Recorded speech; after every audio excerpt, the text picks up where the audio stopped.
Hello and welcome to the 30th episode of the RFGeneration PlayCast.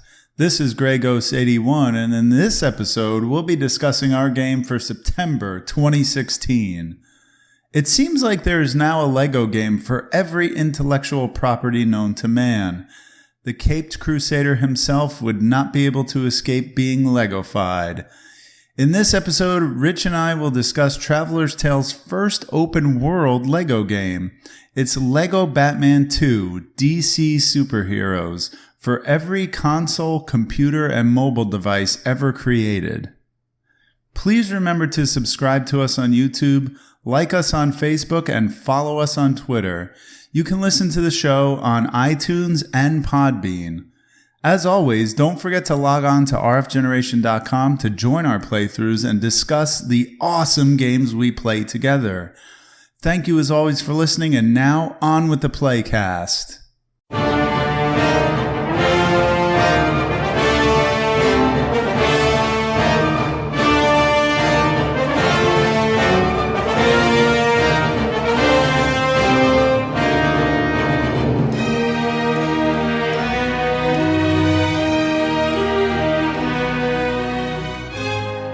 So what's the, how's the weather by you? Is it still hot, or are you feeling some fall vibes? Still hot, man. Still in the high 80s today.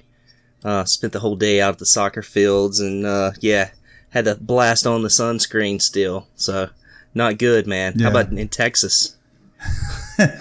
Well, you know, it's funny. I was talking to my wife today, and I just thought how when we were in New Jersey, the fall was a sign that winter was just soon to follow, and it was, you know, like, it's going to snow and this sucks. But now, knowing that that's not going to happen, I can kind of enjoy it a little bit more. And when I went out today to do some laundry or whatever, I noticed, like, oh, it's nice and cool. As much as I love, like, scorching hot weather, I gotta admit, there is something to be said for when it's just cool and breezy and beautiful out. Do you love scorching hot weather, though? I truly do. I really do. That's why I moved. That's, you know, a huge reason of why we moved here. It's a different type of heat in Texas, though. It's a real dry heat. It's very humid here, which makes it so much worse, you know?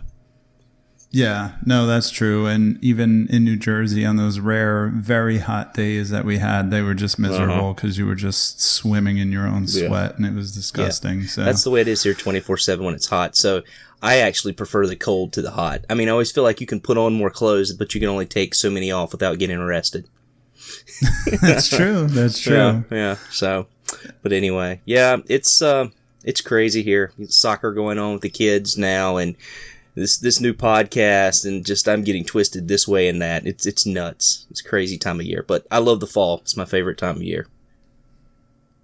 That's cool. A lot of people would agree with you. I think based on my Facebook and Twitter feeds, I think fall is very popular. I think we changed. When we're kids, we love the summer because we get school vacation, and then you can go swimming and do that type of thing. But when you're an adult, you're just like, man, just give me some good temperatures where I can go outside without dying. Like, either way, right?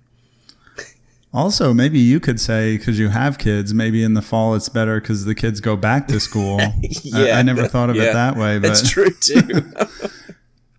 Very true. I don't have to pay for summer camps and that sort of thing, so it's kind of nice. Yeah. So speaking of being outside in whatever weather it is, have you played any Pokemon Go, or is it worthwhile to do a Pokemon update? I have a little bit of a anecdotal story that's kind of funny from last weekend, but I'm curious if you're still going for it. Yeah, I mean, I think as I mentioned on the last podcast, I still play. And it's just a part of my routine. We get 2 15-minute breaks at work to walk, and we have a Fitbit, and we're actually in a competition now.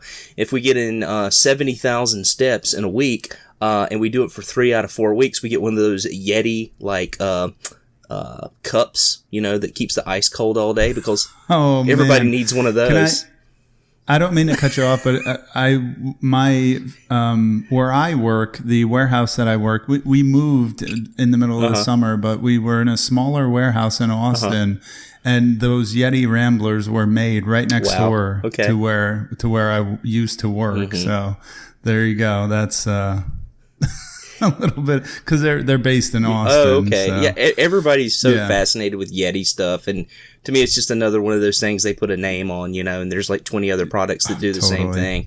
But exactly. I figure I could give it away as a Christmas present, and I'm getting healthy, so I can't complain about that.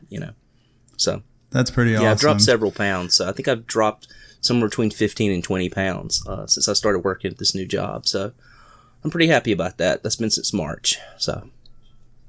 Yeah, that's really cool. And you being at that new job and Pokemon Go coming out kind of not coincided exactly with each other, but as you were settling into your new job, then this thing came out, and we've talked at length about it, so I don't want to spend too much time about it. But I was at a ball game last weekend, and it was at the Dell Diamond in Round Rock, Texas. Now, was this one of your Mexican baseball games? Yeah, that's exactly what it was. They had.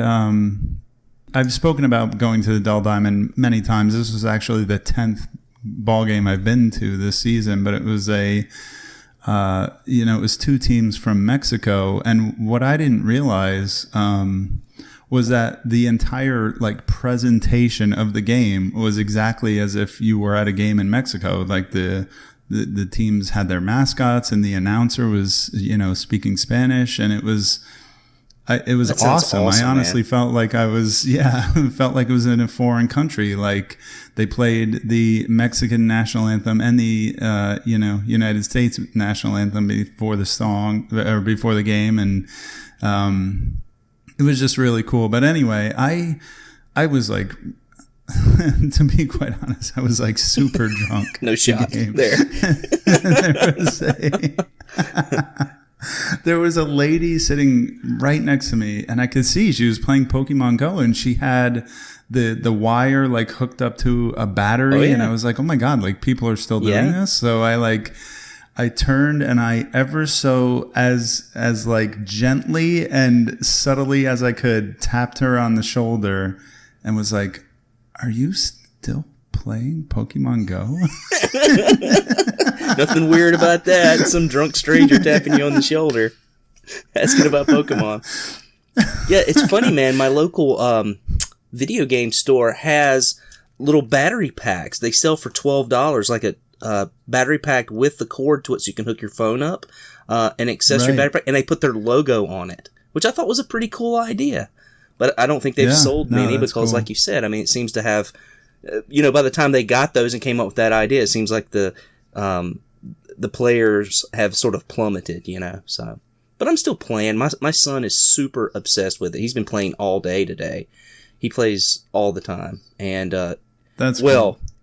Cool for, people to say, oh, your son plays Pokemon Go. But if you live in this house, man, it's annoying. I mean, he's always showing me stuff, and he has it on 24/7, and you have to listen to that music, and there's nothing around. He's just tapping, switching through the creatures and just tapping on each Pokemon just to hear it make a noise. And it's driving me up the wall right now. So that's my update. Well, I got to say, after I saw that woman playing it and we talked about it a little, she was level 28 and I was like, oh man, I'm still level 15. And I think 2 episodes ago I was level 14. Yeah, I'm still 21. I haven't made any progress. Yeah. So, but it made me just right then and there, I fired up the game and started, looking around at stuff. And, a couple nights this week, my wife and I went for a walk and I fired it up. I do have an egg in an incubator from who knows when that I haven't hatched yet. So why not? Yeah, so the eggs are fun. Nice little surprise. I feel like the whole thing is still for you, you're saying because of your kids, you still have it going pretty strong in your family. But in my household, even though it's kind of died down to the point where it's almost oh yeah, I have this thing on my phone I forgot about. I can still, we're going to go for a walk. I might as well fire up Pokemon Go because I have an egg going. You know what I mean? Well, for me, it's less about my kids and more about my exercise routine. It's just I go on walks and I can just turn it on. It goes along. I've got my Fitbit. It's, tracking my steps. And then I've got this game that's going on in the background and just gives me something to do when I'm walking. And I, hatch the eggs as I'm going to. So, it just kind of as a supplement. That's pretty much what it is for me now. So that's good. So, have you made any good grabs lately? Any good pawn shop hauls or? Yeah, well, I finally got in a Vectrix game, homebrew game called Warrior. Did you see me post about this? I don't know if you've seen that or not. No, I didn't. I did not. Well, it's a game by Fury Unlimited. I did several articles, I guess it's about probably 4 or more years ago, on the guys who do the homebrew still for the Vectrex. And you can find those on RFGeneration if you search through my blog. Yeah, I pre-ordered this game 4 years ago. It actually says 2012 on the box. I'm just now getting it. That's awesome. After a lot of back and forth with the developer. Yeah, I gotta say I'm really disappointed. I hate when like I pre-order something and then I see like other projects that the developer's doing and those things are going out and I'm still not getting my thing and the developer won't tell me why I'm not getting my thing. Oh, okay. Maybe not so yeah, awesome. It wasn't an I awesome see what you're experience. I don't saying. think I'll order anything from Fury Unlimited anymore. I'm Okay. just gonna say that. But I finally got it after 4 years, and it's cool. It's a cool game, and it was a limited run, so it's kind of nice to have something like that. You picked up something on a limited run, I understand. Yeah, so I've been getting into it's funny because we were texting about this and I said this is not something that I would think I would be into because it's limitedrungames.com. Mm-hmm. Limited Run Games is the company.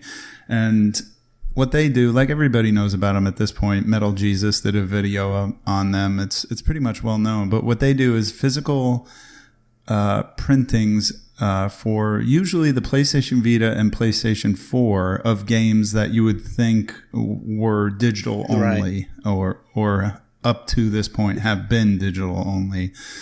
For example, they just did Thomas Was Alone for the Vita and the PS4 on a physical cart. They did Octodad in the past. Right.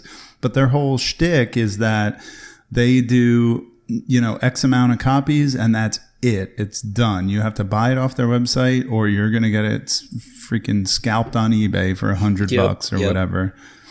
So the whole thing, like I kind of got swept away in the whole speculation thing. And I actually picked up, my thing was like, I wanted to grab games that if I couldn't flip them, at least I want them in my collection to play them. I'm not just going to buy any BS game just to flip it because not to say it's scummy. I don't care if you want to just buy games and flip them. That's your business, right. But I'm not into that. I get it. Right. So I grabbed Dragon Fantasy. They published the second Dragon Fantasy game, which is kind of an indie developed throwback to Dragon Warrior and Final Fantasy.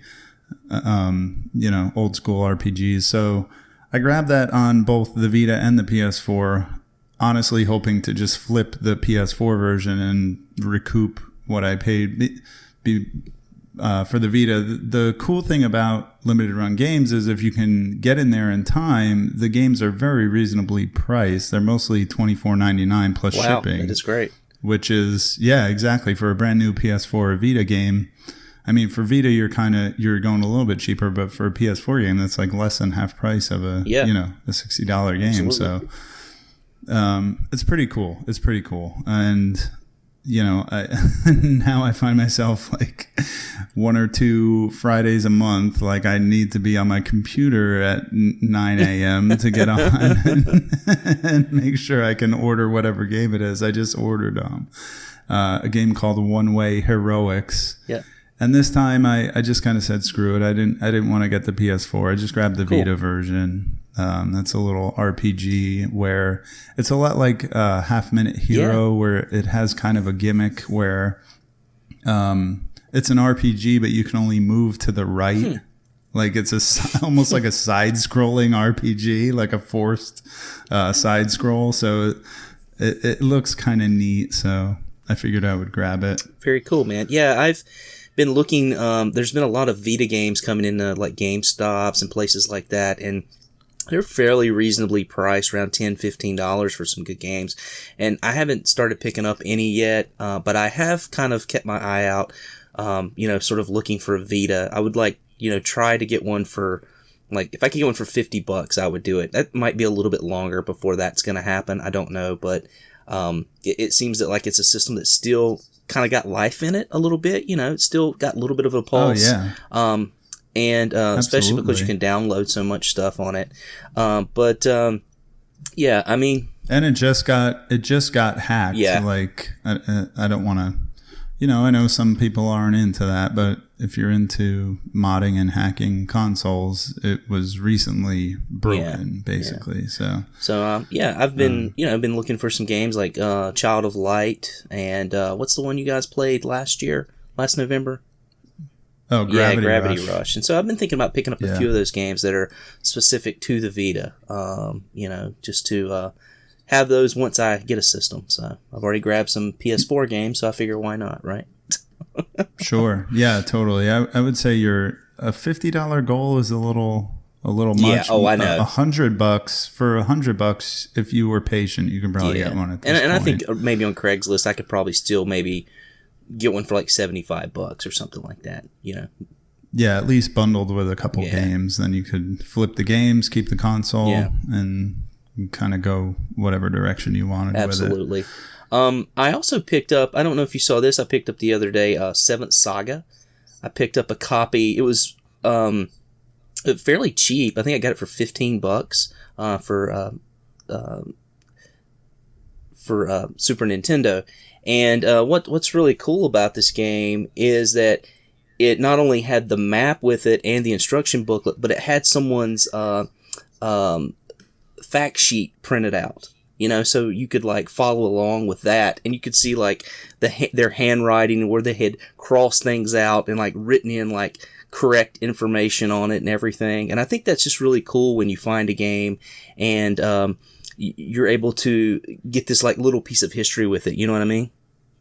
Yeah, I love that stuff. I love when you find evidence that a game has been played, been experienced, been lived in.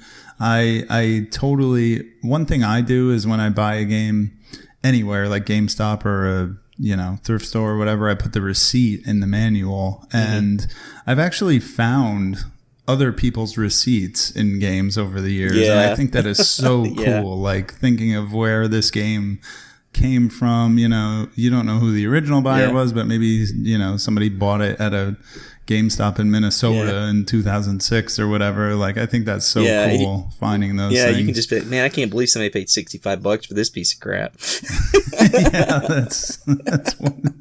That's one point.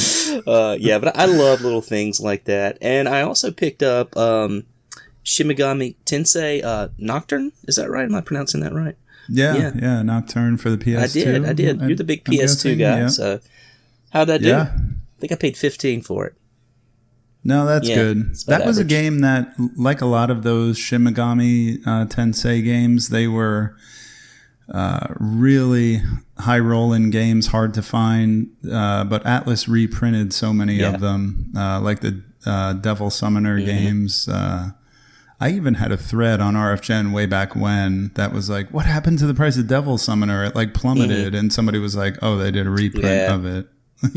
Grab it, So, I think you can still get like Persona 3 and 4. Like you can still order them new and sealed, like off Amazon and stuff. They printed so many of them.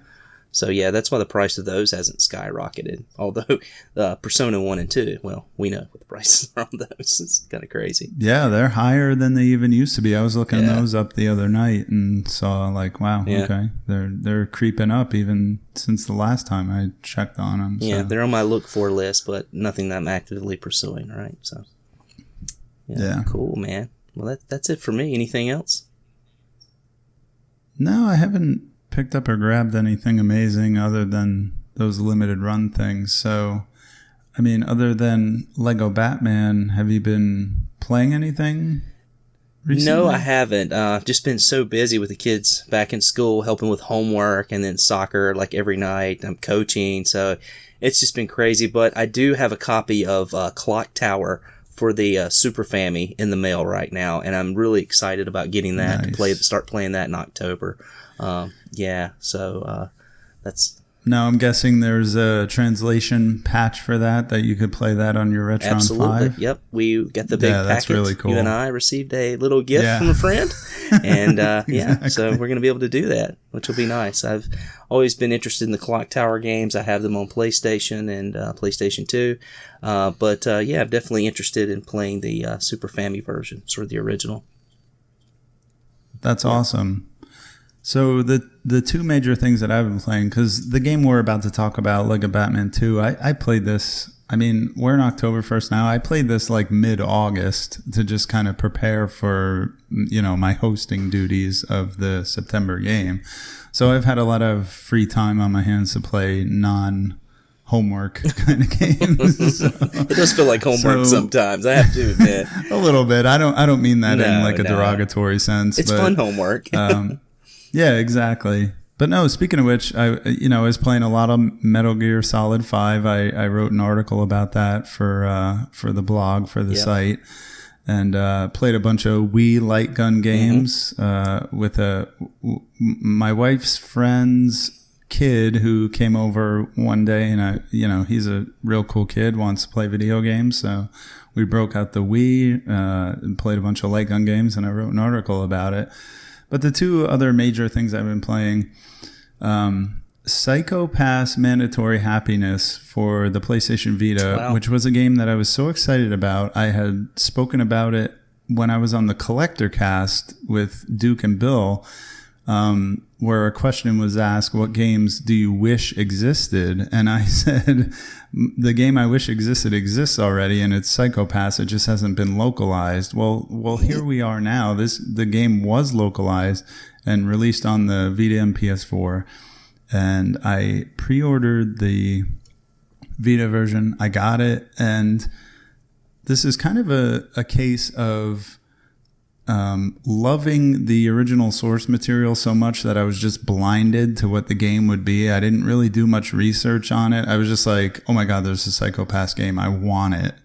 And I don't care what it is. But when I started playing it, first of all, it's a visual novel. Mm-hmm. And when I found that, I was like, okay, I can deal with that. It's a visual novel. Like I've done those before. I can do this. But it was just one of those visual novels where there's no animations, no graphics whatsoever, no choices whatsoever, and it was really like putting me to sleep. It was a bummer, honestly. I'm sorry to hear that. So I just totally I gave it up. I stopped playing that. I'm like, I just can't do this. So on a better note, I found a game that kind of took over the Metal Gear Solid part of my life, the Metal Gear Solid 5, like the go-to game when I just plop down on the couch and fire up my PS3, and that is Yakuza 5. Oh, okay. Which recently was released for free for PlayStation Plus. And now, Rich, this one is kind of funny because Yakuza 5 was only released digitally. So naturally I have to set myself on fire when I'm done playing it and just kill myself. But seppuku. Yeah, exactly. But no, this game, I mean, again, on the Collector Cast, I just gushed about the Yakuza series because it started on the PlayStation 2, and I would encourage anybody to go listen to that episode. But Yakuza 5 is really freaking cool. And in these games, I just kind of, they're made for like the side quests and the things you can do, the mini games on the side and everything. And most of the time when I played like 1 through 4, I would just kind of mainline through the stories and just kind of veer off course every once in a while to do the side stuff.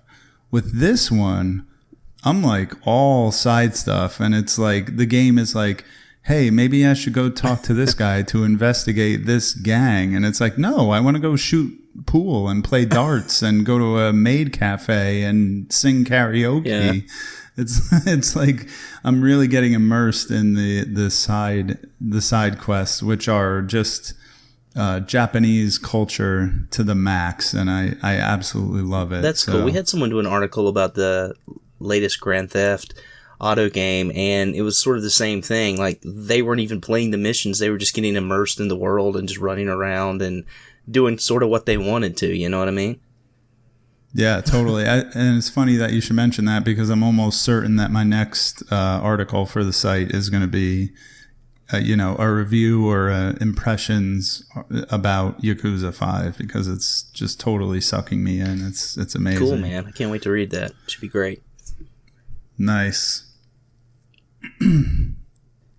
So my selection for September 2016 was Lego Batman 2, and the reason for that was I've been kind of wanting to play a Lego game, and from here on out, anytime I say a Lego game, I mean a modern Traveler's Tales developed Lego game, because we did get a little flack on the message board for just saying Lego game and not I'm not talking about Lego Island or Lego Racers. Those games, I'm sure they're great, but my first experience with the Lego games was Lego Star Wars, which was really the big splash that Traveler's Tales made. And it just kicked off this chain of, licensed properties with, a Lego skin on them.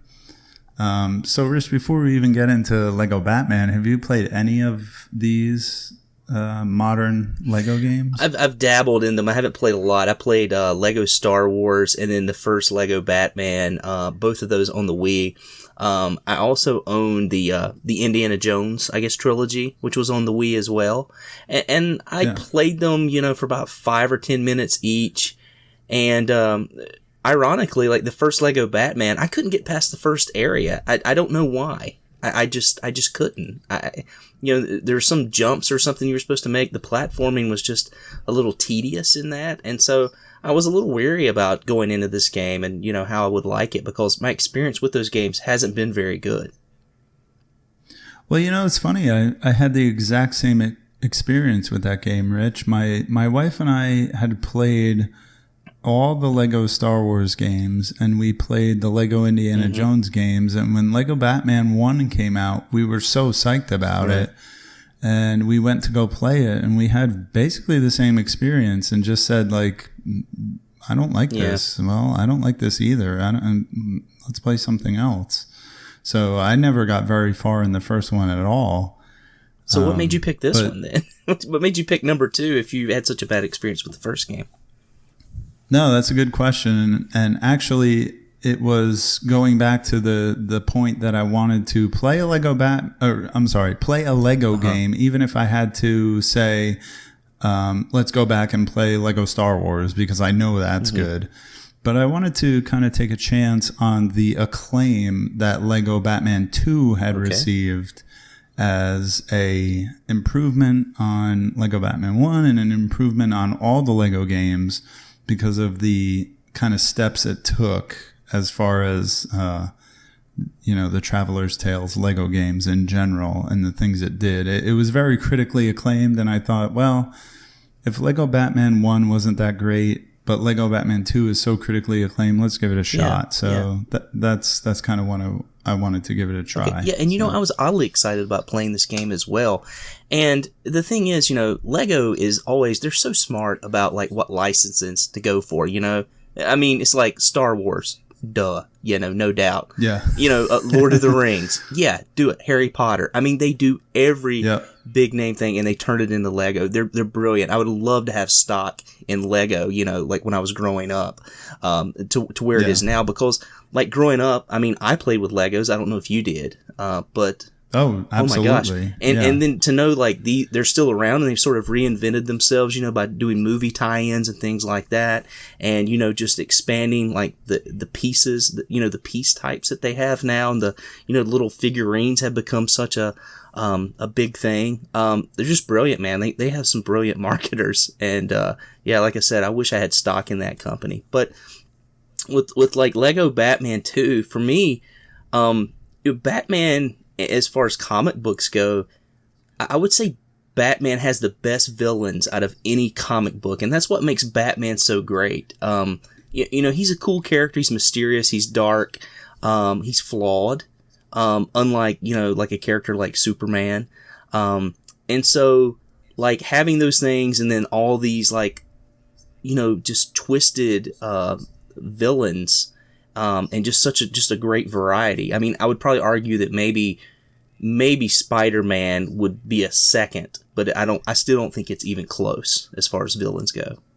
Yeah, no, I can't argue there, and I got to throw in here too. One of the reasons I picked this game was, like, I'm a Batman fanatic, and nowadays when you say that, it's not a big deal because Batman is very popular. Right.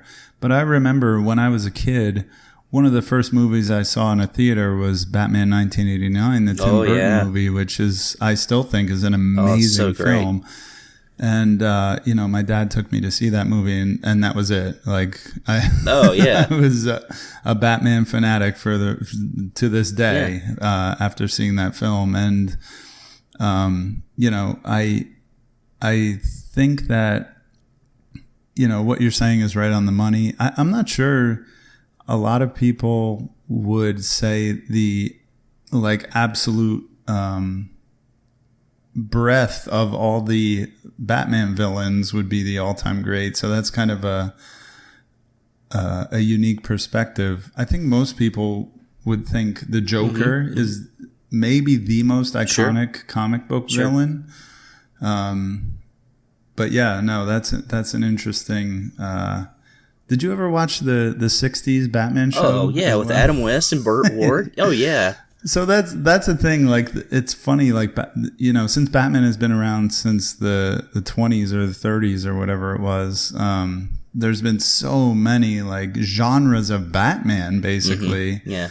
And now here we are. We're talking about a video game that's a Lego video game that has Batman that also has Superman that has Danny Elfman music from the 1980s in it. Yeah, it's great, man. I mean, that's one of the things about it. I mean, it was such a craze. I mean, like you said, growing up, I watched all the, the Adam West, Burt Ward Batmans. And so I had that background, and loved those, older shows. But then, you were talking about going to see Batman 1989 in the theater. Younger people don't realize like what a craze that was. I mean, there weren't superhero movies really that came out. I mean, the Superman series, we just got finished watching a movie with Margot Kidder called Black Christmas for the horror podcast. And I was looking up, like the Superman movies, and those started like in the late 70s and, continued on into like the mid 80s. But in between that time, there weren't superhero movies. There was no like huge craze. Like now, like a new one comes out every week, right? But back then, the craze for Batman, I mean, even before it hit the screen, was insane. Do you remember just people wearing the t-shirts? I mean, it was marketed so hard. It was such a craze. I mean, I remember people with Converse tennis shoes with the Batman logos all over them. Yeah, I do. And it's funny you say that because I recently got one of those Batman logo t-shirts, a black t-shirt with that yellow Batman logo. And somebody told me like, hey, I think I had one of those when I was a kid. And I was like, yeah, I did too. Like, I had this exact same shirt when I was a kid. Like, when this movie came out, it really was a huge freaking deal. Yeah. Like, it was one of the original, after Jaws and when summer blockbusters became a thing, this was one of the OG summer blockbusters. Was Batman 89. Yeah. So. And not only did you have the big Danny Elfman score, but hell, you had Prince doing the Bat Dance music, man. Oh, my God. Such a good and underrated Prince album, for sure. Like, such great songs on that album. Maybe I'm rose-colored glasses because I love the movie so much, but, like, Party Man, like, such a good song. Yeah, there's actually a performance. He did it on SNL. He did... I think he did Party Man, and then he did the Bat Dance on SNL when I was a kid. Nice. I remember standing up just to watch it. So, yeah, really cool, man. That's so cool. So, well, anyway. So, fast forwarding way into the future of 2012. So, in June 2012, this game was released on so many platforms. I was actually kind of surprised. It came out now this is, I guess, alphabetical, the list I Sure. made, but I associate it with PS3, Xbox 360, but it also came out on Android, iOS, Microsoft Windows, Nintendo 3DS, Nintendo DS, OS X. I don't even, what is I that? have no idea. PlayStation 3, PlayStation Vita, the Wii, the Wii U, which that port came later on, and like I said, the 360. Yeah. And just real quick, our participants for this playthrough were Dougley 007, myself, Single Banana on the air with me right now, Fleech, Neo Magic Warrior, Raidu, who played the game on the Vita, and Zofar 53. Yeah. So, not a huge turnout, and actually, I'm not going to apologize, but I didn't even put up checkpoints for this game. I just kind of let the community feel themselves out for the game, and I did say like there's 15 main story missions, and just go kind of do your thing. But I just want to say right now, I played through the game on the Xbox 360 and also the Nintendo DS. Yeah. So I'm hoping that I can kind of comment on the version differences here a little bit, because they're kind of fascinating to me. And I played on the PS3. So nice. So the handheld version, just so everybody knows, Traveler's Tales developed the console versions, like the main quote-unquote version of the game that has the open world and everything. But then they also developed through a like smaller division. I think it was called like, oh man, I forget the name. It's like TT something, which is basically just a division of Traveler's Tales, did the handheld versions of the game. So, for example, the Nintendo DS version that I played.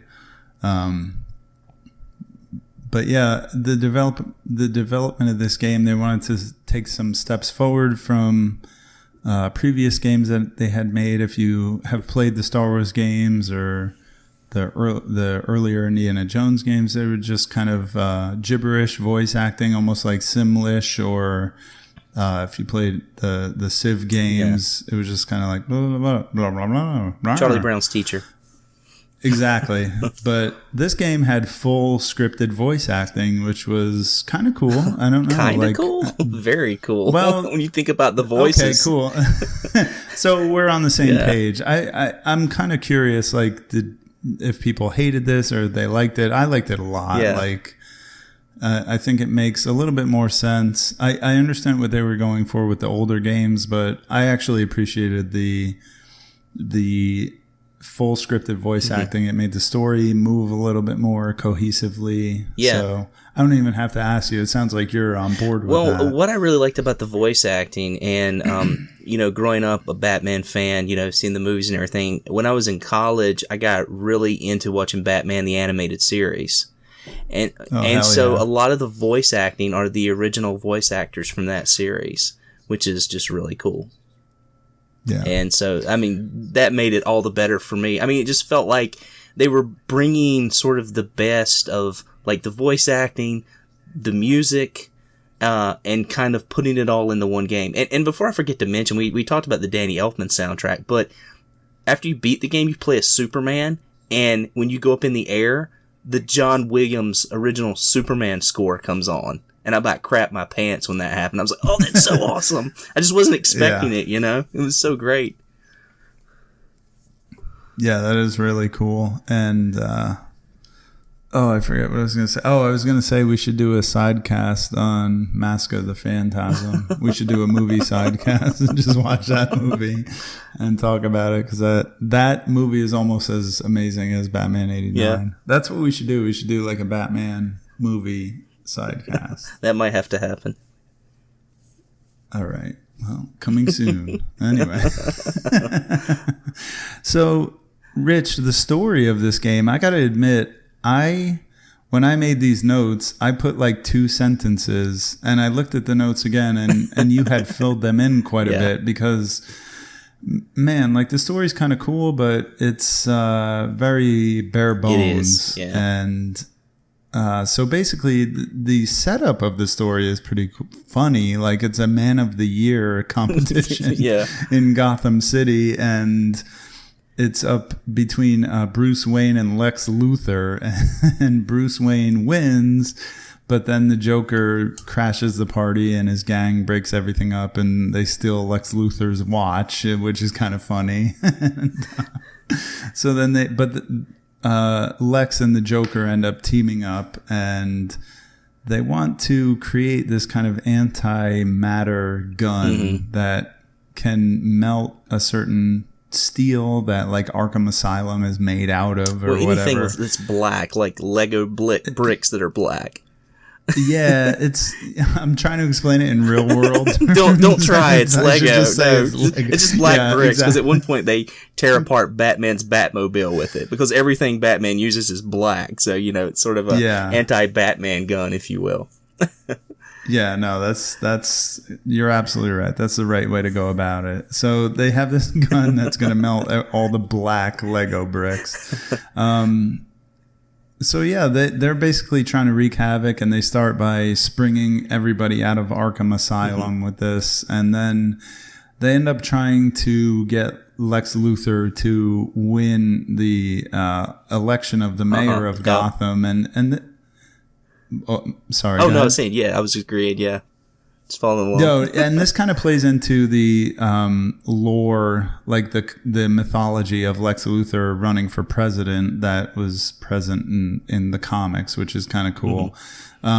And there's scenes where they actually use like a brainwashing, like almost like Joker gas from the movie we were talking about, that kind of brainwashes the people to vote for Lex. When it's kind of funny in that scene, they're already at a rally for him, and then the gas comes out, and they become even more enamored with. I don't know. It was kind of weird and funny, unless I'm remembering it wrong. No, that's right.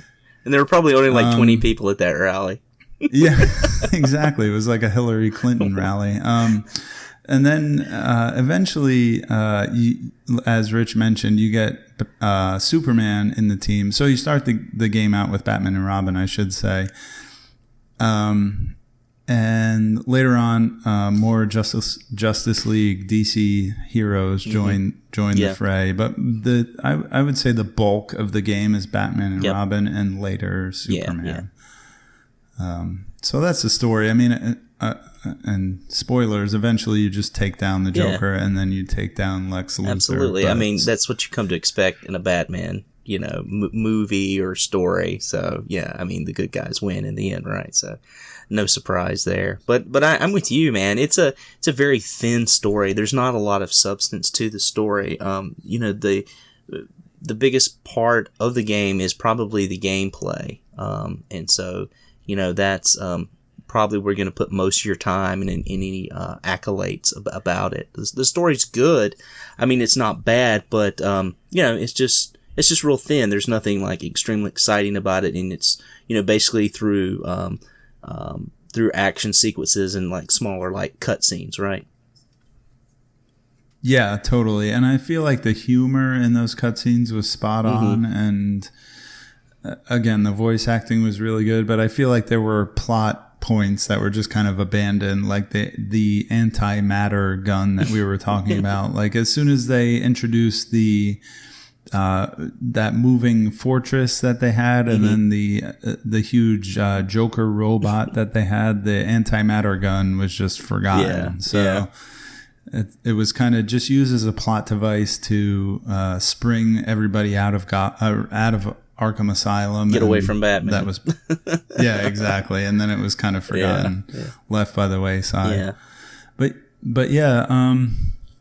I think we can go on to gameplay, as you were saying. I guess one thing I just want to add, and you mentioned it a little bit, was you're talking about sort of the humor. My kids have seen the Lego Movie. They own the Lego Movie, and it's cute, for them. I don't really get into the Lego humor that much, but with this game, I felt like, from what I know, like the sort of the rivalry between Batman and Superman is played out in this game as well. Batman, you can obviously tell, doesn't like Superman, and Superman is just kind of, he's just kind of goofy, right? I mean, he's just kind of like the good boy, you know, and he really doesn't catch on that like Batman doesn't like him that much. And so it's really played out very well. And of course, Robin's enamored with Superman, and it's kind of funny. And, you know, if you're, you know, interested in the storyline of Batman, I think it's something like you'll enjoy, even if like that sort of heavy-handed Lego humor isn't something you really like.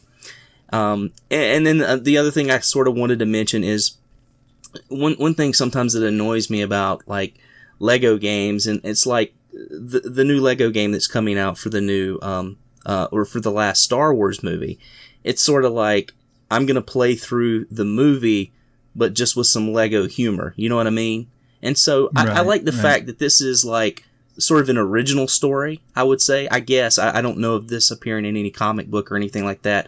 And I think like no, I think you're right. Yeah, that's true. And what you said is like, you know, they sort of use they borrow things, you know, like from the Batman movie with like the Joker gas and stuff like that. They borrow little bits and pieces of things that, you know, sort of are dear to me, like from my childhood, like the voice acting from Batman the Animated Series and the Danny Elfman music, the John Williams music. And, you know, that sort of culminates in like an original story of things that are pieced together from our childhoods. And I think that's pretty cool. Yeah, I'm totally with you. I agree completely. So yeah, let's move on into the gameplay. It is very similar to every other Lego game out there. It's basically, if you've never played a Lego game, there are third-person action adventures with kind of light environmental puzzles and a strong multiplayer aspect. All these games that I've played are designed for two-player, cooperation. And I even mentioned that on the podcast before, because we are in an era where we've seen, you know, countless podcast threads and social media comments, forum threads, I meant to say, and social media comments about how couch co-op is, you know, dead and gone, and everything is online play, and why can't I just, you know, remember the good old days where it was, you know, Super Mario Brothers Player 1 and 2, like whatever happened to that? Well, the modern Lego games, that's where you want to go if you want that stuff, because I can't think of a better a franchise that is going today that you can do that with. So yeah, I said here in the notes, multiplayer is encouraged, and that's an understatement. You know, I played this game with my wife for a little while. She actually was, you know, we planned to have her on the show initially, but she really wasn't getting into the game, so I wasn't going to force her to play it with me. So, oh, you don't force your wife to do things like I do, like watch horror movies? No. Interesting. No, and it's funny. I think I mentioned this previously, but as soon as we stopped playing this game, she started playing Lego Harry Potter, because we haven't played a Lego game in a while, but I think she got like the taste for it. And she didn't quite like Lego Batman 2, but she was like, oh, I'm going to go back and play Lego Harry Potter, both of those games, which are there are two Lego Harry Potter games, just like there are two Lego Batman games. And she's been like kind of on those since then. But yeah, I did try to kind of play with her at first, but if you play two-player, there is a split-screen aspect to it. And I don't know if you experienced this, Rich, or if you played the whole thing yourself, but like when you play two players, it's basically, in this instance, it's Batman and Robin running around the screen. If you get too far apart from each other, it becomes split-screen. But the division of the screen is not just like, GoldenEye, where it's just like it cuts the screen in half. It's this line that kind of waves and pivots on the screen, and it's a little bit disorienting. And I feel that was meant, I mean, on the one hand, I know they were just doing the best they could for two idiots running around the screen on an environment, you know what I mean? But on the other hand, I think the way they implemented it kind of encourages the two players to kind of get back together and get back on task. Yeah. And not just run around like idiots, trying to smash things all the time. So I don't know if you have an opinion on that, if you saw it at all. I didn't. I'll just mention, it's one of those games that I played with my kids, around.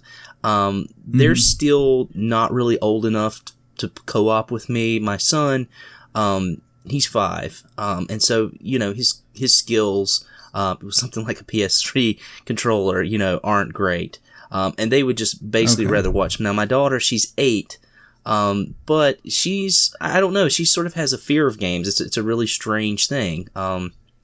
She would I think she has a fear of like failure and messing up. And I'm just kind of like, well, we can just kind of have fun, but she won't touch. She's like, oh, Daddy, I'd just rather watch you play, which is fine. I'm fine with him watching me play. I wish she would join in, but, I just did not, get to experience that. And my wife, of course, doesn't play. And, unlike horror films, I can't make her play video games.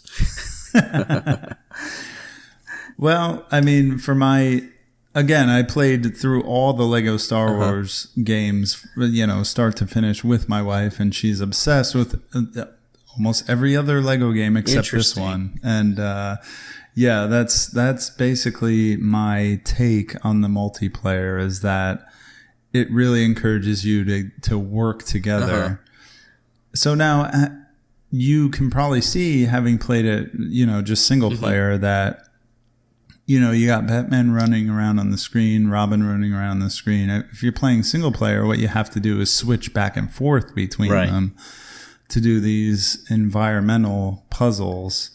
And with Batman and Robin being the main characters of this game, you'll get special suits. Right. So there's the Batman bomb suit or whatever it's called, where it shoots bombs out of his gloves, and Robin has the acrobat suit where he can jump and swing and also have this like hamster ball thing that can roll like these switches and everything. So there's kind of a really, really light puzzle aspect to the game, which is, I gotta say, even though it didn't click for my wife on this game, like I gotta say, if you can get somebody to play this with you, where you're in harmony and you can just, the other person is doing what they're supposed to do, you're doing what you're supposed to do to just make things happen, this is really the way to go. And that's kind of harping back to, if you want a good couch co-op game, you got to go with these Lego games. Like, they're really well designed to be for 2 players cooperatively. Yeah, I think kind of in what you're saying, playing it by myself, one of the things that was kind of tough was remembering what each suit did. Each suit would have usually have like 2 mechanics to it. There'd be 2 different things that it could do. Like you said, the acrobat suit, you could throw your pole and you could jump up on it and grab it and swing on it. And then there was a thing you could turn into a hamster, like a little hamster ball that you could get on a switch and move it. And most of the suits were like that. They had 2 purposes. What was tough for me is remembering what the purposes of each suit was and going back and forth. And I feel like if you played it cooperatively and you were just focused on one character, it would be a lot easier to say, hey, this is what I can do. Let me try this here or try this there. Instead, I'm trying to run through my head of what every suit can do. And I found myself getting stuck in a few places during this game and having to look at like a guide, to be honest. I know the puzzles aren't like super hard. Usually you can just like break everything in the room and at some point find everything. But there's the one puzzle where you're going into Lex Luthor's headquarters over in Metropolis. And the way you get to the guy that's, there's like a little, like the secretary turns into like an evil robot.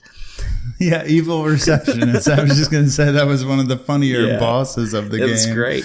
But the way to access her and to get to that fight is you have to fly up with Superman and use his heat vision to actually hit the big logo that's red. And I couldn't tell that was red. or like the orangey color that, each thing's sort of color coordinated, that you can either bomb blast with Batman's bomb suit or, use Superman's heat vision to destroy, right? Yeah, totally. And I agree with you. I didn't have to revert to a guide or anything. I did find some frustration in trying to figure out, all right, what the hell am I supposed to do at this point? Yeah. Like, what am I doing? I got Batman, Robin running around. Yeah. And one of the tips I gave people on the board or you guys in text messaging was just hold the X button or whatever button it is that does the Batarang and move that reticle around. It'll stick to things and you'll see switches that you didn't know were there. Yeah, that's true. So you try that and then you're like, oh wait, like silver means I can use heat vision or something. So you got to remember what's silver, what you can see through, what you can use a bomb on, what you can use an acrobat. The acrobat ball is a little bit easier to find, but it's like it's almost like a puzzle in a sense that you just have to remember what goes where. Yeah. You know what I mean? Yeah. Well, there was one point where you have to use the acrobat suit. You have to throw your stick into the wall, and then you have to flip across these vats. And to get to the first one, what you have to do is double jump.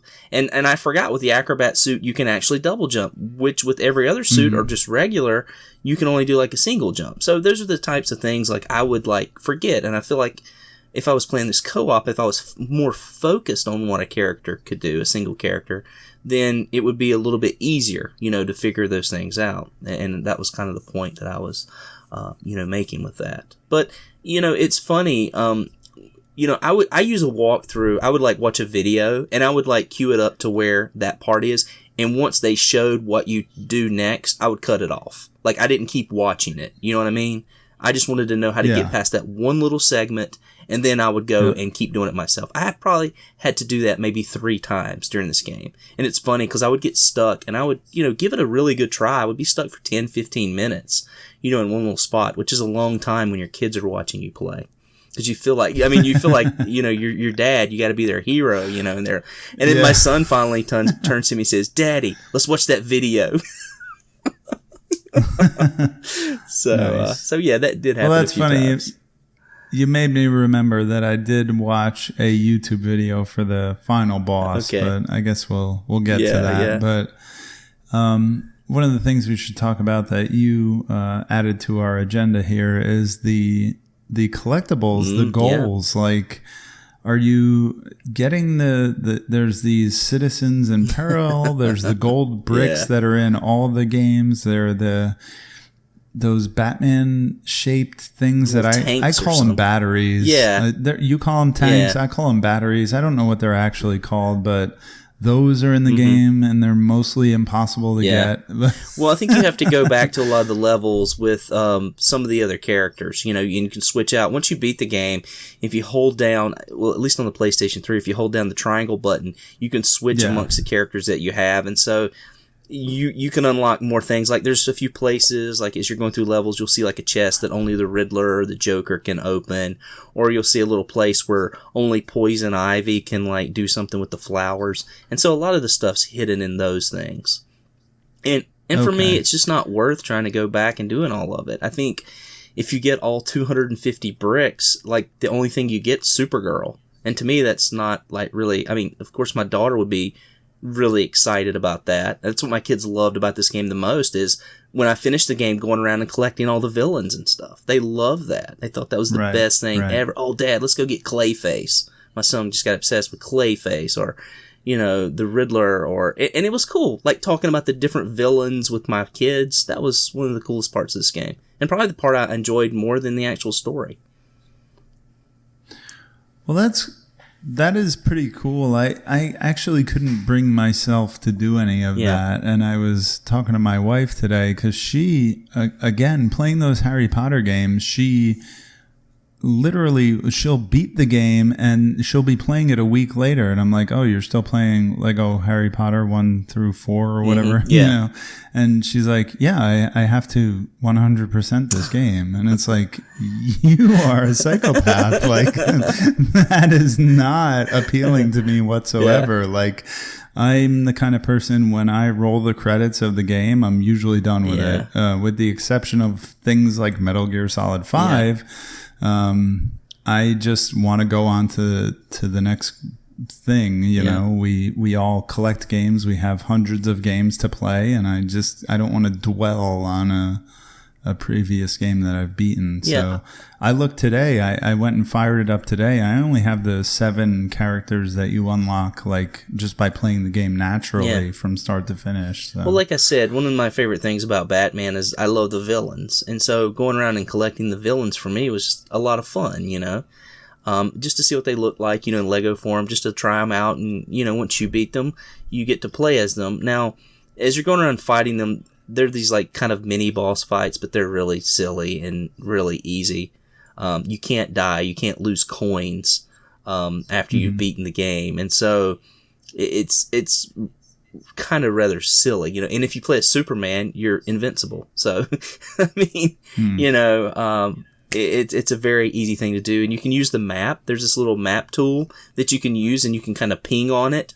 And they're kind of color coded, and there's these little like icons as well that show you where everything's at. And you may not know like what characters buy a certain icon, but you can click on it and tag it and target it, and it'll shoot a beam of light up into the air that changes color from red to blue. And then you just fly over to it with Superman or Green Lantern or, you know, one of your many flying heroes, and you just you can check it out and see what it is. And like it's kind of fun, kind of neat, you know. It's something fun we kind of did at the end of the game. And I'm like you. I mean, I'm not like a completionist. I never felt like I had to complete this game. I'm not interested in putting hours upon hours into this game to get all these little extras. But, you know, I like to play a game, and I like to do a little bit of the collection stuff up to, you know, like a certain point, you know. I mean, as much as I want Martian Manhunter, I'm not going to like go around for like 6 hours collecting bricks. You know, it's just, it's completely silly.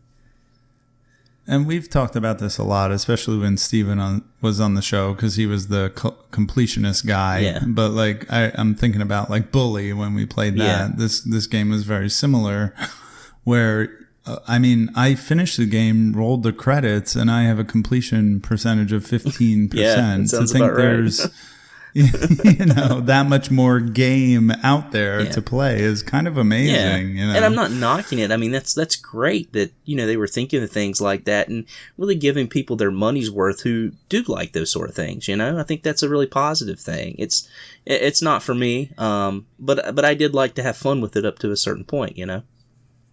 Yeah, totally. So yeah, just a real quick to touch on the you know, the graphics and sound of this game and the general presentation overall. I mean, for the console versions, I would say it was very well put together. I did think, I'm not entirely sure of this, and it may be just anecdotal. It may be just because I haven't played one of these games in quite a while, like the Star Wars or the previous ones I've played, that I felt this game was a little bit less Lego-y than the other games, and there was just more like, it could have been just a normal Batman game with Gotham City, like photorealistic you know, graphics. But then they did have these cool touches, like the gigantic statues were actually like Lego figures, which is cool. Awesome. Yeah. And all the vehicles, you know, they look Lego-ish, you know, and all the, you know, of course, all the characters, all the citizens and stuff running around. But I'm like you, like the streets, the buildings didn't have that sort of Lego appearance, right? It was very toned down. And dude, you actually just read my mind about the vehicle segments, because we didn't really talk about that with the gameplay. You want to touch on that real quick? Absolutely. Because those were some of my favorite parts of the game, actually. Yeah, it reminded me a little of Uncharted, you know, there's little breaks in the action. Yeah, exactly. And I think that those were really I was kind of like when you were trudging through not hard, but like one of those sections we were talking about where it's like, what the hell am I supposed to do? And then you get to a vehicle section and you're like, oh, thank God, I could just lay on the trigger and and aim for the little helicopters or whatever. Yeah. But we have a couple Batmobile segments, a couple Batwing segments with whatever Robin analog there is to that, like the Robin copter or whatever it's called. Yeah. And you could switch too. You could switch back and forth too. Yeah, exactly. One you could use Superman as well. Yep. And I thought they were good. They were pretty good as far as like on rails vehicle shooting segments. Yeah. They were as good as anything else. Yeah, it reminded me of one of the games you were talking about. One I recommended to you is like LE Machine Gun. Yeah, it reminded me a lot of that. Just kind of on rails. You kind of swoop around to a different side of like say you're attacking like Lex Luthor's big air fortress. You would take out a certain area and it would swoop you to like another side of it to take that part out, and that sort of thing. And this stuff would sort of fly in and prevent you from doing your sort of main objective. Almost like not nearly as good as, but kind of similar to a Sin and Punishment kind of situation. Yeah. So they definitely got their shooter cred in with the vehicle segments of the game here. And I think, as with all these games, the earlier ones, the later ones, the Lego, the way they use Legos themselves, they just look amazing, and they always strike that nostalgia, and you see those pieces and like those are real world things that they were really creative in how they use them to look like things in a video game or things in whatever property they're using, whether it's Batman or Star Wars or whatever. So I always really enjoy that in these games. Yeah, I think it's funny too the way they work stuff in too. Like there'll be like a button like on a monitor someone has to push down, and it just says Lego on it. It's like the little Lego prong, that comes off the top of the brick. It's just so great. It's just like, okay, yeah, I get it. You realize that, I'm still playing a Lego game. They want you to know that. They want to advertise, but they also want you to let you know that, hey, this isn't. You're not playing a reality game. It's still a Lego game. So that's kind of cool. Yeah, exactly. And one of the things I want to comment on, like I said earlier, is the version differences, because I did play through the DS version as well as the Xbox 360 version. And the DS version is a pretty cool little animal. It has like a cel shaded graphical style. Oh, wow. Okay. Almost like a Borderlands kind of, like a blend between realism and cel shaded. It's really cool. And the DS version of the game, as opposed to having 15 story missions, it has 10. And there's no open world. It's just the 10 story missions in a row. You can go back and replay any of them.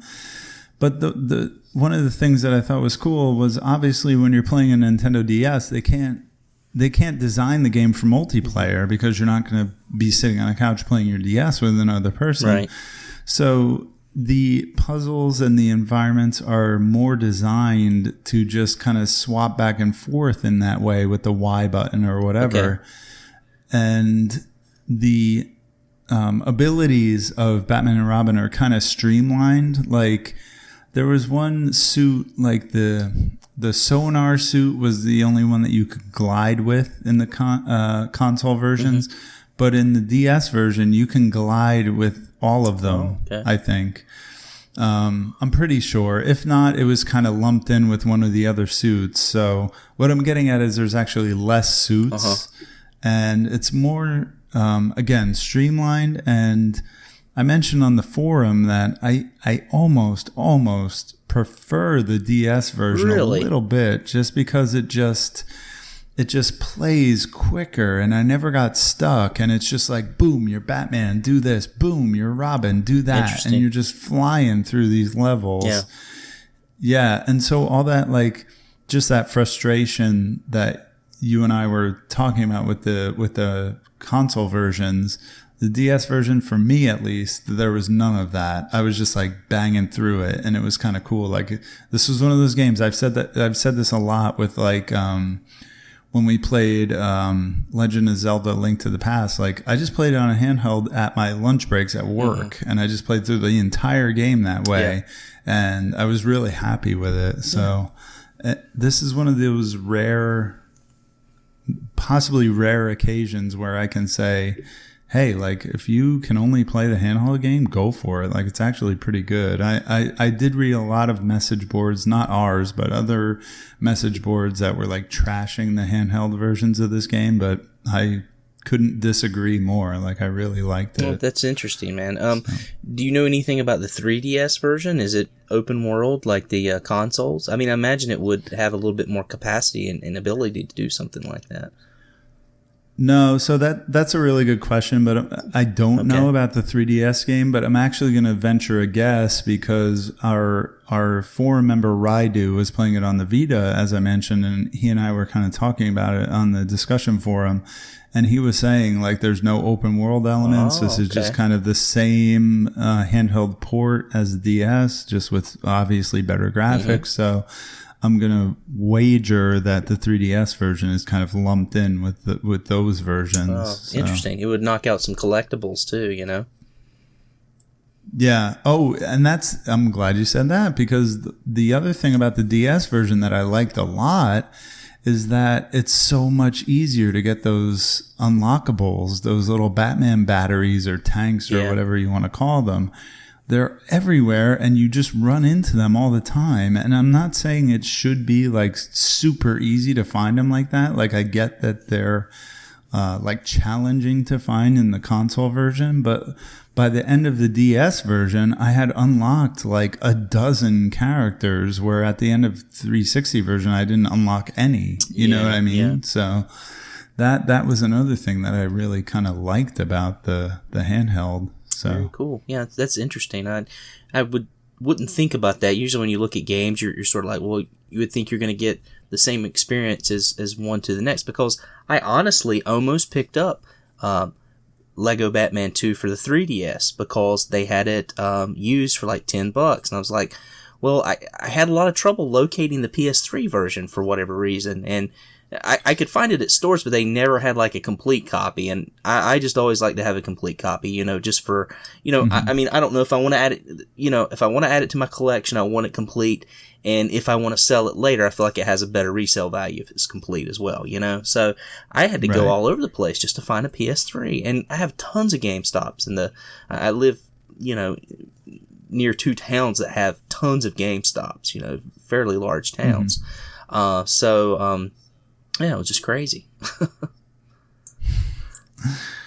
Well, I mean, I think with a game that has so many versions, like, my verdict is to, if you want to play this game, just go for it. Play it, whatever you have. I mean, I got to guess that the iPhone version is just as good as the DS version, for example. You know, like, If I had to guess, I would probably say the DS version is probably like the lowest, technological version of this game. Yeah. So I played that and I quite enjoyed it. Yeah. So I would, go for it. Yeah, I think there's something for everybody. I think if you like more of like an open world style and open world feel, I would say, play it on a console version. That's what I played it on. And it is open world, but it's a world that's it's not huge, it's not gonna be like Fallout or something like that. I mean, it's a very condensed open world, and that's kind of nice. I really enjoyed it.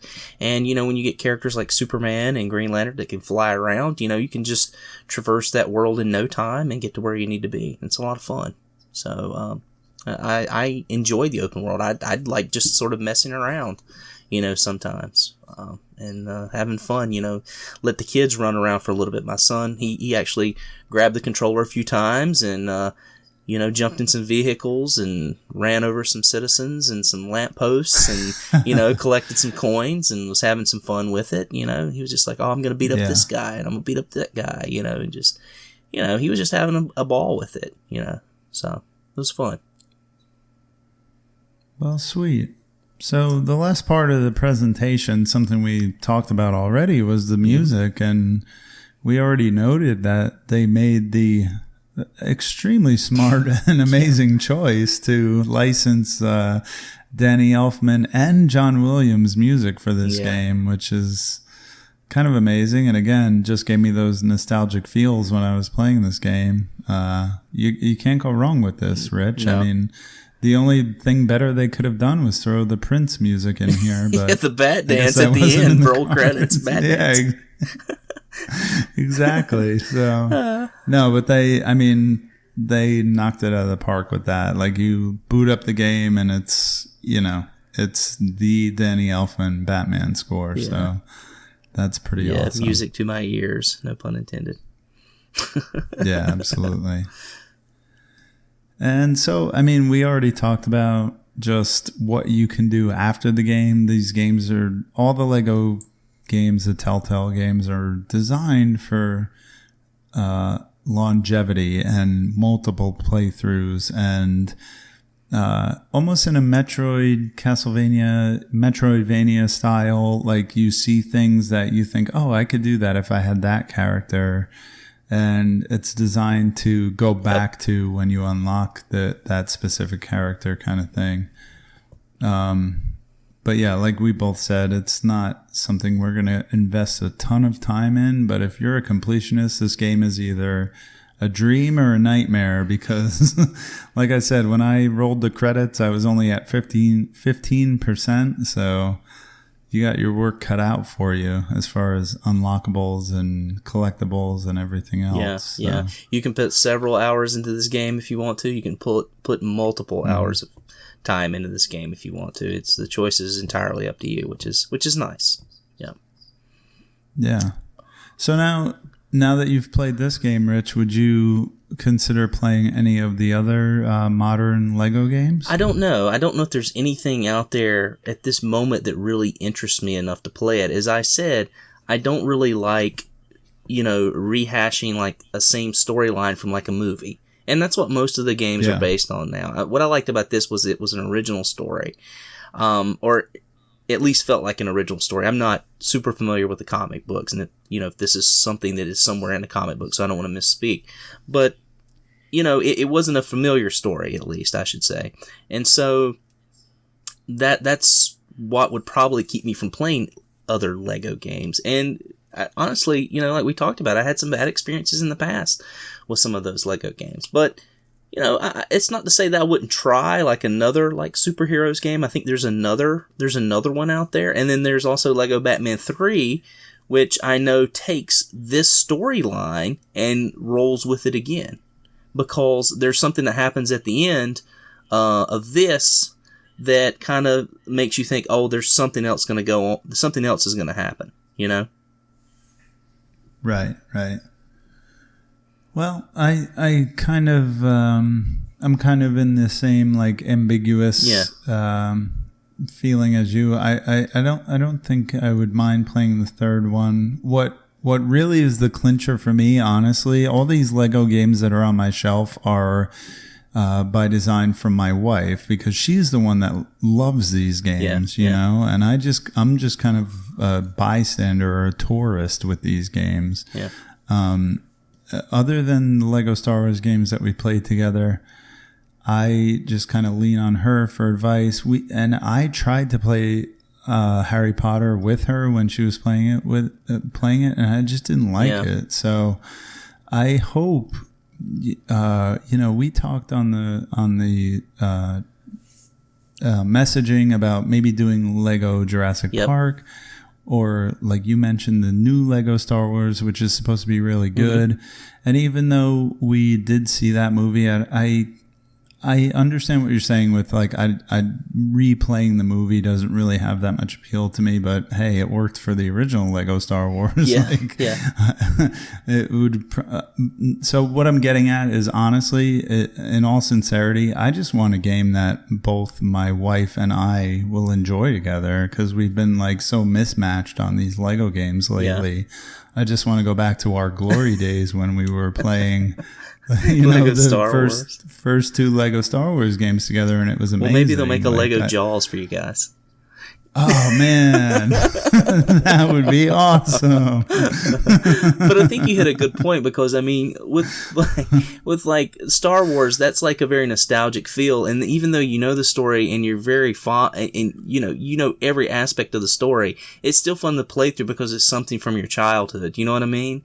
And I think like with Lego Batman 2, there's those little pieces from our childhood too that are brought into this game that we like so much. But with modern movies, we don't have that sort of connection, and I think that's what makes it kind of hard for us to get into those. But someone who really loves Harry Potter, I mean, I could see them really getting into these Harry Potter games, and it really loves those stories and grew up with those books, as a kid.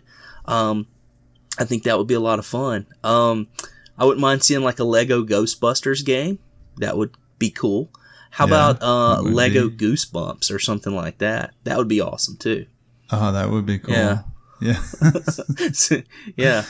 So I think there's some great ideas out there that they could still take advantage of and, sort of hit on those sort of feels. And if they could do that, I would definitely play another Lego game. Cool. Yeah. Well, that's awesome. Maybe sometime in the future we'll have another one of these. But, but for now, I think we can definitely close the book on Lego Batman 2. And just some final words. Like I said before, I'm going to go with a strong recommendation on any platform. If you can grab this game and just run through it, especially with, a lover, your kids, your wife, your husband, whatever, play this game side by side with somebody. Your lover and your wife at the same time? Your lover and your mistress and your kids from all of the above. Man, this is sick. No, I would say, again, I can't emphasize enough that if you want couch co-op, here it is. Yeah. Everybody who's crying about couch co-op, this is where you will find it. Go for it. And furthermore, the handheld version's not couch co-op available, but they're still cool games. So I'm giving all of the above a strong recommendation. So how about you, Rich? The grand thumbs up. No, I agree. I think it's a fun game, like I said before, and I think depending on if you're a completionist or if you're not a completionist, I think there's something for everyone. You can sink as much time as you want to in it, and I think that's nice. And one of the things I like about this game is if you can beat the puzzles, there's really no way to lose at this game. You can't really die. So you can just keep coming back, and I think it's something that younger people can enjoy too, You lose coins when you die, but that's about it, Yeah, that's one thing we didn't really touch on is that these games are very family friendly. Mm-hmm. They're notoriously quote unquote easy, but that's not the point. Right. They're not meant to be this like challenging thing. This isn't Dark Souls. Like these games are just meant to be enjoyed. Just sit back, relax. Like don't worry if you die. Just run around and have some fun, Ooh, Lego Dark Souls. Oh God, Duke, can you hear us? That's the next one. Well, one thing I did want to touch on before we cut it off, I want to talk about. Have you seen the advertisements for the new Telltale game, Batman? Yeah, I have, and I've seen actually some reviews for episode 1, and honestly, we've talked about it on the show, and I've given my opinion of Telltale, how their games are just a freaking wreck to play, and it's a quick time event game, and when you have frame stutters and crashes and screen tear and all these performance issues in a game that's based on Twitch timing and quick time events, like you're killing me. Like, just make your games right, and I would throw my money at you. I think, like, and we've touched on this before, but I think if you play it on, like, console, after everything's out, after all the bugs are out, and after they put it on a physical edition, I've never had a problem with anything on PS3. I'll be honest with you. I've played several of their games. I've never had a problem, but yeah, I mean, duly noted. I know you have, so, yeah, that's very interesting. I think just research it and find out which ones are going to be, good additions to play, I would say. Because they're great games. And having said that, like, I did play Walking Dead Season 1. I did play Wolf Among Us.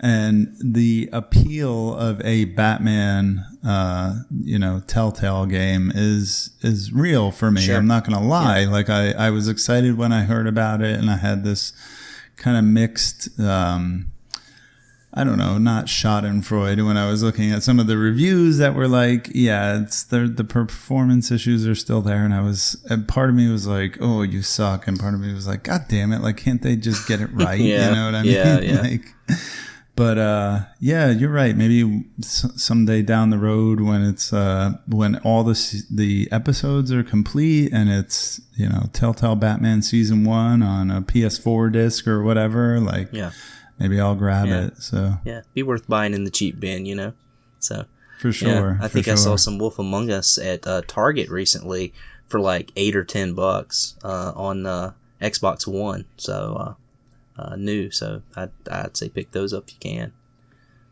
Yeah, and that was, again, out of the two I played, I maybe like that one even more than Walking Dead. Walking Dead Season 1 was like, man, that blew me away. Performance issues and all. I was I was playing that with my wife, and we were like screaming at each other over things that were going on in that game. It was a really kind of an amazing experience. The things they did, like they went there moments in that game were kind of amazing. Yeah. So. My wife and I play those games together as well. And I'll tell you the secret to playing with your spouse: let them make every decision. That way there's no arguments. Just let them make the decision. Whatever happens is going to happen to them. My wife's too nice sometimes, though. And sometimes she'll say, did you make that decision? I'll say, yeah, but I actually pushed another button. She doesn't know. I gotta say, that's one of my, just in general, like, that's not just Telltale, but any kind of RPGs, and this plays into a lot of like BioWare games, like Mass Effect or Dragon Age that we've talked about in the past, that those games where you have a really good, like, you have an actual choice to make in the game that can affect the game, that you can have a different experience entirely from somebody else who plays the game. Those are the things I find amazing in modern gaming. So I mean, to bring it back around the Batman, like, I hope those kind of things are in the Batman game from Telltale. Yeah. We'll see. I believe only episode 1 is out at the time of this recording, so we'll see how it goes. And once we get that complete collection of season 1, maybe we'll be talking about it. Who knows? Yeah, absolutely. Well, I just want to mention really quick that Floyd's not on the show tonight. He was really under the weather today, so we hope you get better, buddy. Sorry about that. He was going to join us. He did play it, and would like to hear his experience on the forum some more, and how he actually did with the game. But I did want to mention that he is going to be hosting in October, and we will be playing Shadow of Destiny in October for PlayStation 2. Is this a game you played before, Sean? You know a lot about this game? Yes, sir. This is a really important game to me, because this is one of the first games that when I really started collecting hard for the PlayStation 2, I was digging deep. And this is actually around the same time that I discovered RFGeneration, because I was going to a site called RacketBoy.com that most of us know about, but they have these articles written about the hidden gems of each of the older systems, and that PlayStation 2 Hidden Gems article at the time was like the Bible to me. And that's how I discovered Shadow of Destiny, and I absolutely love that game. And when Floyd suggested it, I was like, yeah, like let's do that. That game is freaking rad. So it is basically a 3D adventure game where you play as the main character who, it's almost like a Quantum Leap thing where you go through time, but the whole shtick of it is you are trying to prevent your own murder in these different scenarios every day. And it's almost like Groundhog Day meets Quantum Leap. Man. It's crazy. Yeah. It's amazing. Man. And you got me perked now, man. Is Scott Bakula in this game? No, but it does have this, and we picked it for October, and we like to do, spooky, scary. It's not necessarily scary, but just it does have this real gothic theme, and it was published by Konami around the time of the Silent Hill game, the later Silent Hill games, the good ones, in my opinion. And it's really something to behold. And I mentioned on the forum, I'm really glad that we're doing kind of an off the beaten path game once again, because I feel like we have been doing a lot of mainstream stuff lately, and I'm really glad Floyd picked something that a lot of people maybe haven't heard of and maybe are going to go and pick up on their PlayStation 2 or even the PSP, which is what I'm going to be playing it on this time because I already played it on the PS2. Yeah, I think it's $10 or $15. It's a really affordable game, and so we hope that a lot of people will join us. I know we have several people that are very excited about this pick. This is the first year we haven't done a Castlevania game, so I think we've been doing this. This is our 4th October, if you can believe that. That's hard to believe, man. We've been doing it for this long,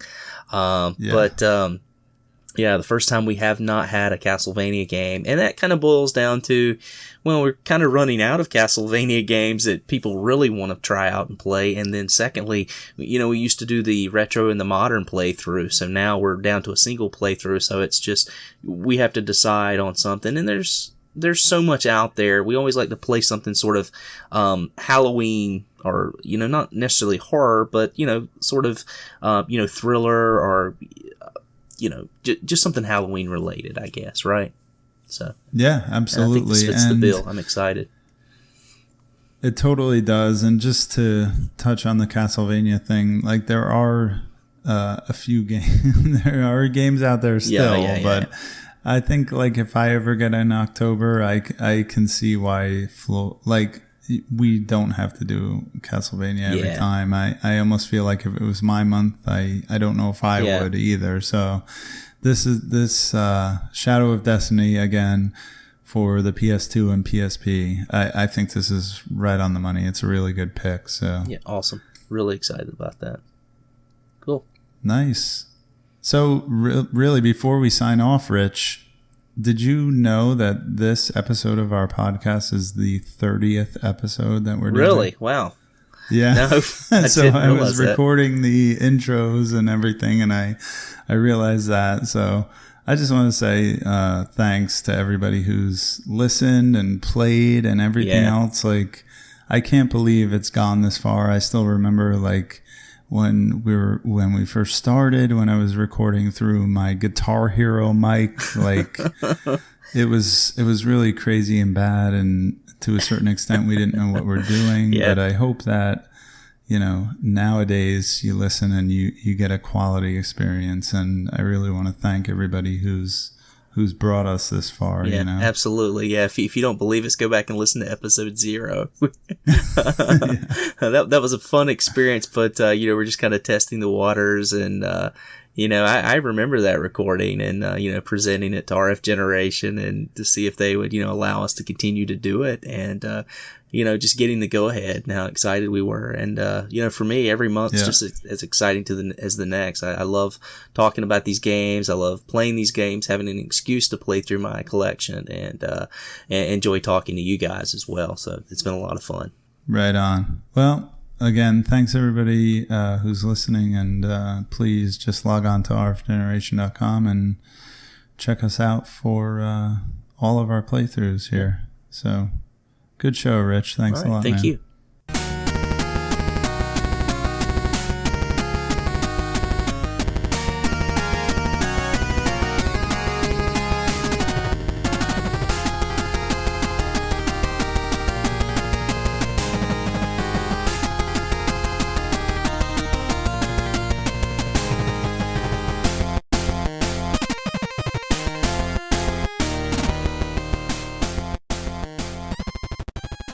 Well, I think that's going to do it for our 30th episode. Thank you again for listening, and an extra special thanks to everyone who participated in the playthrough and joined us on the forum at rfgeneration.com. In October, Floyd will be hosting a true hidden gem for the PlayStation 2 and PlayStation Portable. Prevent your own murder again and again in the gothic adventure Shadow of Destiny. It is your destiny to log on to RF Generation and join the discussion. Thank you as always for listening, and we'll see you next time on the RF Generation PlayCast.